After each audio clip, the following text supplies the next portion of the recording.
actually floating. So the icebergs move around the lake with really strong wind and with water current as well. Now, because the icebergs are floating though, they're always maintaining a very specific balance in the water. Has anyone heard of the saying, that's just the tip of the iceberg? Perfect, that makes it so easy for me to explain.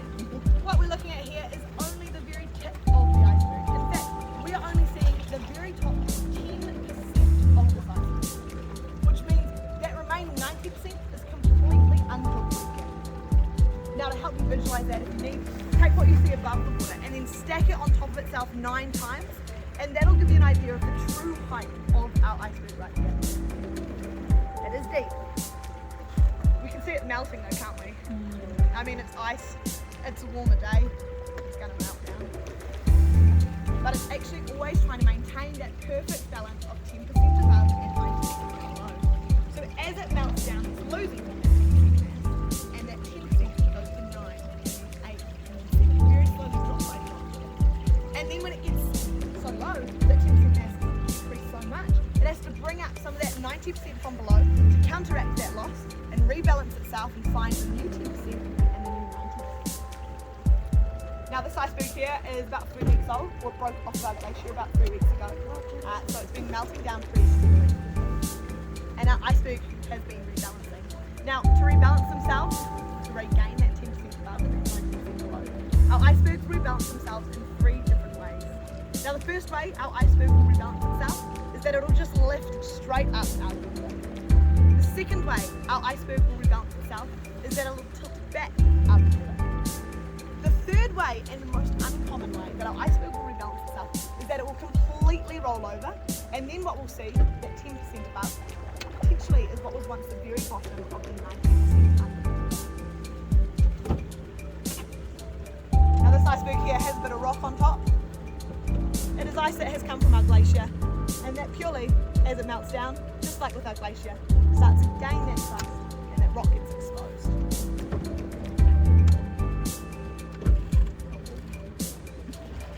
The water that it's losing, so the ice from our glacier is 600 years old.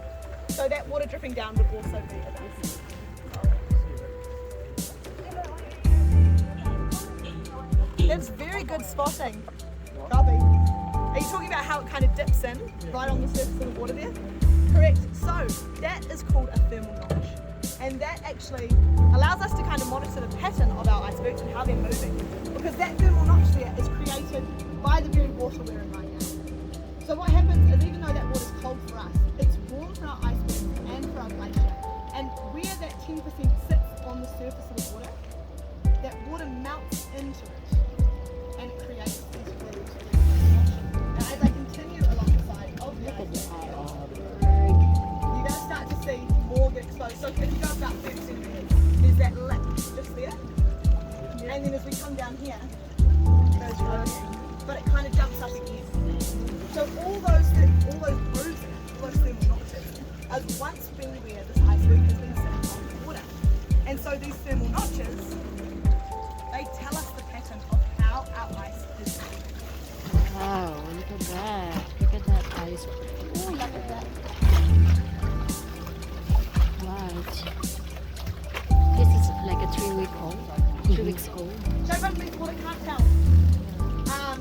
So with these big icebergs, this side we know is clear. We have some special technology called a paddle that we just poke into the water when we get close to an iceberg, and we see if that iceberg is out. Typically though, our ice does follow the shape above water, or the iceberg follows the shape above water, below water. But you every don't so bother trying to put a camera there. you can't see, unfortunately. So all this rock flour in our water blocks out sunlight, and it also prevents us from using sonar technology. So even if you get up close to an iceberg, it's just never going to be an accurate reading because the sonar picks up all the rock flour in the water. Now as I come around this side, we're going to see a bit of a shelf flaring out, because as I said, typically it'll follow the shape above water, below water, but every so often the ice will then flare out under the water. And just up in this corner, I'm not going to get too close, but you see how there's slightly a darker shadow, just right on the outskirts of the water there.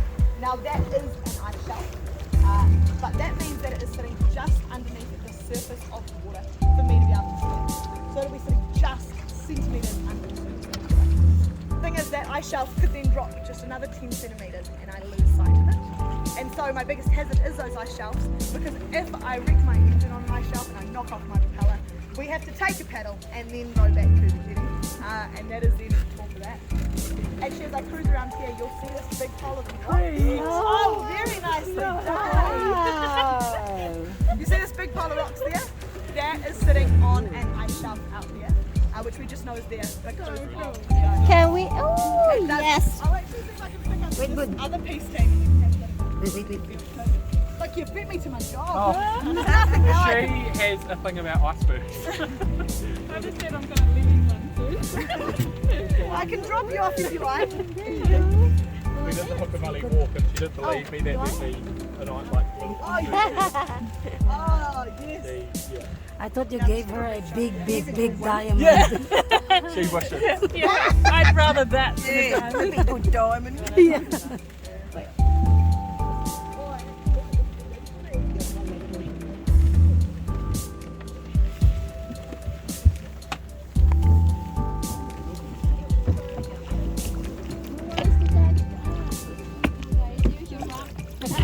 Alright team, I was going to try to pull this big piece in, but I have a feeling it's too big for me. Oh, there we go. Yeah, look, I'm giving up with that piece, sorry team. Very nice. That is an ice crystal or our own little ice ball. You're right. You guys think passing this back? Amazing.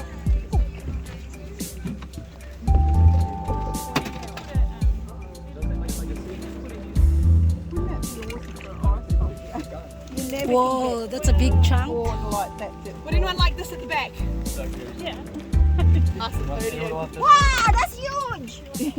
Shall we Look, throw if you can this? pull that whole thing in. It's got some. Has that got brains? Whoa. Probably bring it closer. We Water took a cocktail with diamond. that in it. Look, I found an iceberg.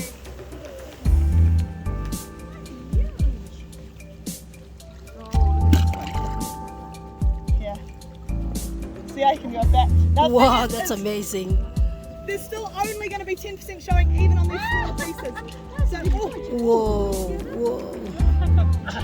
it's heavy, isn't it? Yeah. Oh wow. Do you want another piece? Can you do it? Yeah, shall I give it one more go?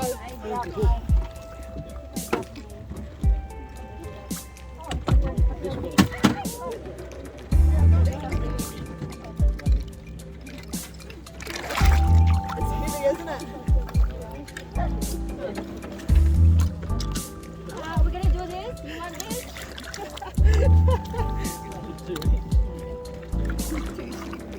Now guys, if you manage to break an even smaller piece off, Maybe. it's tough, isn't it? You can eat it. Our ice is extremely clean. Can I have another Here's another. Yes, you can eat it. It is extremely clean. In fact, this is your only onboard snack, so consume it regularly. Eat it now. You can see the rocks in it. So you'll only ever find two things in our iceberg. The first one is rock. You see? Can we help? Oh wow,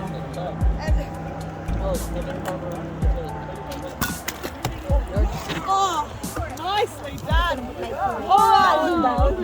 Guys, I have to say, even though I'm holding it with my two gentlemen on the side here, they actually pulled that in. So there you take the prize for the biggest ice crystal that can pull in. You can see rocks and air bubbles inside. Now, did anyone want to hold this big piece? Yes, me please. Now, my gentleman who pulled it in, did you two want to hold it? Dude, take a photo please if you can. I want to say woohoo! Smile. Yeah. Do you want to hold it back here? Okay. Yeah, I can pass it back. I think you deserve to.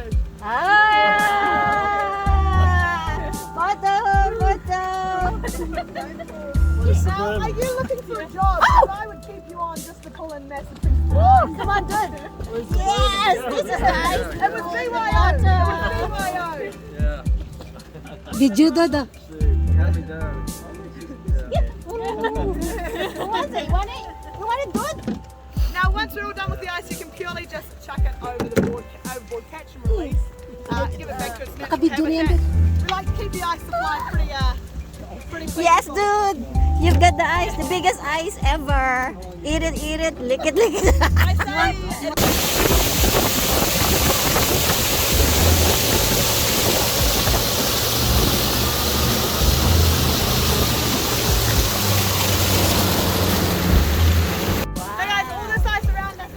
broke off from the glacier 2 nights ago. Wow, 2 nights ago. So it is pretty fresh. It probably was one big chunk and then as it hit the water, broke into lots of little pieces. But essentially, lots of it all at once. Oh, I'm losing it. I'm losing the iceberg. Let me bring it on team.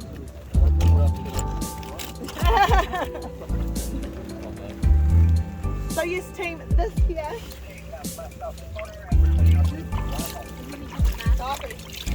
this here is still some of that 600-year-old ice. Wow, it's so So cold. all of this ice, if you do manage to pull a little piece off, again you can eat it. It's super clean. Just like our water, you wouldn't think it. Our water is super clean, super drinkable. You can drink it. Oh, really? Yeah, I know. You wouldn't think so with the. It is quite tasty, isn't it?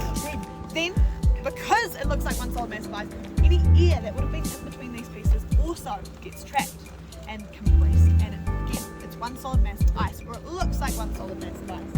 Now the thing is, when that ice then breaks off and becomes an iceberg in our lake, the sun starts to hit it. And as the sun hits it, any air that was trapped in between all those individual pieces starts to expand. And as it expands, it pops apart those tiny pieces we're seeing there.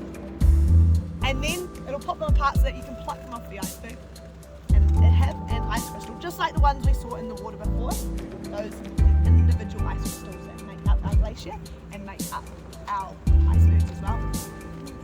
And the first is the 11 kilometres here, sorry. Now glaciologists estimate that in the next 40 years, this bottom valley section, the bottom 11 kilometres, will have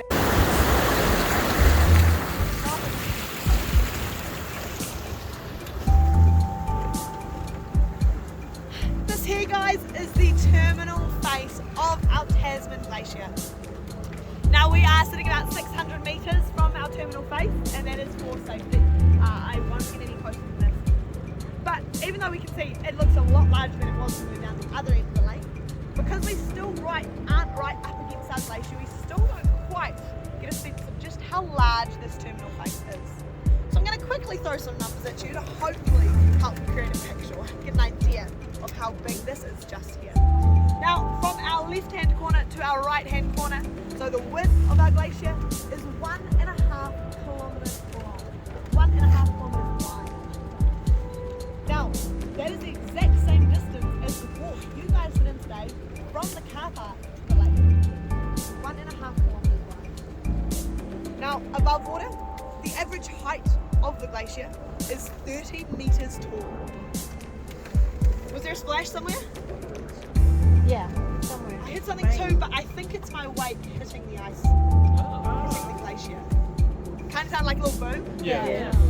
Unfortunately, our wake sounds exactly like how it sounds if pieces of ice break off the glacier. And so what you want to be looking for is just on the waterline splashes. And if you spot splashes, that is definitely our glacier. Otherwise, it's just the lake. But on average, it is 30 metres above water. A 30 metre wall of ice, which kind of equates to a 10 to 12 square. Now, just like our icebergs have ice floating, so they're glacier. But the difference is that our glacier is not floating. So the ice under the water station under the water goes all the way down to the bottom of the valley floor. Which means under the water here, there is 270 metres of ice under the water. Which means this whole thing is 300 metres tall or 300 metres deep. Now to help you compare that, this rock wall right behind me, that moraine wall there is 150 metres high. So you have to double that, stack that on top of itself to get an idea of the full height of our glacier. Just here at the terminal face. As our glacier actually makes its way back deeper into the valley and into the mountains, in some places it's almost twice the height or twice the depth than we have here at the terminal face. Yeah, I think that's weight because that would have been Kim's weight.